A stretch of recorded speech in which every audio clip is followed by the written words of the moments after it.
Се уште не е познато како волк соланец, кој веројатно бил чуван во домашни услови, синоќ ќе заврши на улиците во скопската населба Козле и предизвика вознемиреност кај граѓаните. Портпаролката на Скопската зоолошка Тина Мицковска раскаже дека вознемирени граѓани јавиле дека животното се појавило пред нејзината зграда, пошто по кратко време волкот бил заловен. Од зоолошката ги отфрлија шпекулациите кои се појавија во некои медиуми, дека наводно од ДХВ информирале дека станувало збор за куќе со чип, зашто реагирал сопственикот, а не дека станувало збор за волк.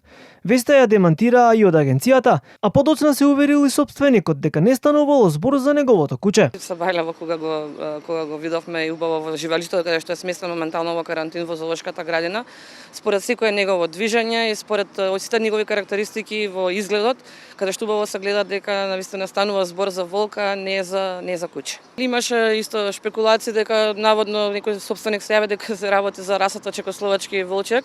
Јас разговарав со тој човек утрово, но кога го вида на видео и на фотографија, самиот се увери дека станува збор за волк и дека тоа не е куќето кое што тие го бараат Сириус, кој што доста наликува на волк. Од зоолошката градина соопштија дека инспектори на АХВ дополнително ќе вршат проверки од каде дошол волкот. Во следниот период животното ќе помине специјален третман во зоолошката и ќе биде во карантин од најмалку 21 ден. За сега волкот ќе остане во карантин и секако ќе биде тука под постојан надзор. Драго ми е што доста луѓе дојдоа и потврдија дека станува збор за волк. Тука беше и директорот на Лајка утрово Воислав Димитровски, беа инспектори од АХВ кои што го потврдија истото, но и нашите вработени овде и колеги од другите зоолошки. Како што најавуваат од Скопската зоолошка, по завршување на карантинот, волкот ќе добие живеалиште и таму ќе го продолжи својот живот.